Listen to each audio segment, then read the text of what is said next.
Hi, folks. How you doing? RussellTrueResults303.com. Check out the website. Link in the description box. Social media, related topics. Just want to say thank you for tuning in. I hope this channel's helping you out. Let people know it's out there if it is. Remember, mind, body, spirit, wellness, total body wellness. Coming at you today with what are the true meaning of the wedding vows that you say when you get married, you and your wife, right? What is the true meaning of these vows? So when we go, of course, there's the basic, sickness and in health, death do us part, richer or poorer, and things like that. So I kind of looked up some other things of what people say, or what I've heard people say, or what I might say if I were to get married. And some of them, they're going to say something along the lines like, I can't wait to start a family with you, right? They'll say that, and I will respect you always, right? I will love you as God loves you. Things along those lines. Those are some things that are going to be brought up, and there's going to be other wordplay using, those kind of similar concepts. So, now what the church teaches, so what are we going to do next? After that, the couple usually consummates the marriage, right? So what does that mean? They're usually going to, at the end of the night, they are going to fornicate. I'm trying to use a better word, They're going to have sex that night and consummate the marriage and make it official, right? Two become one. Two become one. So, since two become one, now the marriage is official. They've become one, just like God said. Once you find your wife, you will cling to her and you will become one flesh. So now what the church teaches, though, is the Catholic Church. And I think this is a very good teaching. Don't turn it off. I know people want to turn it off. Now stick with me, though. Just understand what the church teaching is. And this will kind of be able to play on the whole concept of why the church teaches what they teach in almost every aspect. So what the church believes now is this vow is not just something that is said and then is done, right? This is a vow that you are able to recreate every single day almost, right? So according to the church, this vow is recreated every time you and your wife engage in intercourse. Every single time you and your wife engage in intercourse, you are becoming one and you are renewing your vows. That's the way the church looks upon it. That's the best way I've heard it described. So every time we engage in intercourse, you are renewing your vows. So that could be daily, weekly, whatever the case may be. If it's daily, you are renewing your vows daily every time you participate in intercourse, right? So what does that mean, though? We've already said it's, to start a family. I'm going to respect you always. I will love you forever. Those types of things. And now this is where we realize this is renewing your vows, the promise you made to your wife, to your husband. So now we've got to see this is where the teaching of contraception comes into play, right? This is why the church is against contraception.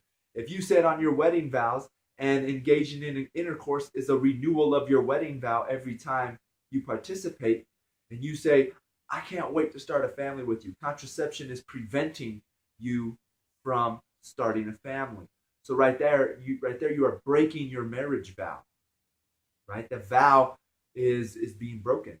And that's the same thing with I will respect you always. A lot of women say that I don't want to be looked at as a sexual object. Or how come when I dress, a certain way, men, I get those stares and those looks. I'm not a sexual object. Well, we've got to see that's how the church teaches it and sees contraception as well. Women, we know you want to be respected at all times and you don't want to be viewed as a sexual object.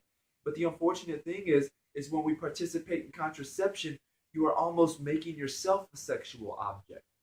You're making yourself just I'm trying to think of a better word, just there for his pleasure. That's what you're doing. You're just there for his pleasure. There's no meaning really to this, to engaging in the intercourse process. There's no meaning. You are just a sexual object at that point. That's another reason why they look down on contraception.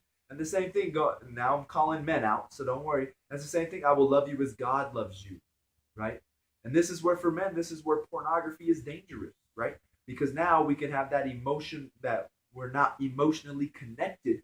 Because first of all, in engaging in viewing this material, and I've been guilty of it myself, I'm not gonna lie, you get that false conception of what a woman really is, what she truly is, right? So now you might not even be fully engaged in the renewal of your vow, the consummation, in the sexual intercourse with your spouse, because you're too busy thinking about someone else, something else, right? So now all of a sudden you aren't truly there. You are breaking your marital vows, right? So like I said, there's a little bit of some of the teaching on vows and what it truly means when you say these vows, and how every time you participate in intercourse, you are renewing that vow that you said at your marriage ceremony, right? Whatever you had said there, every time, and the church teaches every time we engage in intercourse, you are renewing that vow with your wife to become one, to start a family, to respect her always, to love her always, to be there for her always. And that is truly what the marriage vow is, and that's truly what intercourse is and sex is, bringing it together, becoming one. That's what the church teaches. That's why contraception and pornography and all these other things the church frowns upon, masturbation, things like that. The church frowns upon those things because it's taking away from the beauty of marriage and the marriage vow, and becoming one flesh with your husband or wife. So I hope this helps. Like I said, I'm not perfect as well. When I'm making these videos calling people out, I'm calling myself out as well. All we can do is try to be a better Christian tomorrow than we were today. That's all we can hope for. So once again, please subscribe to the channel, share these videos with others, like these videos as well.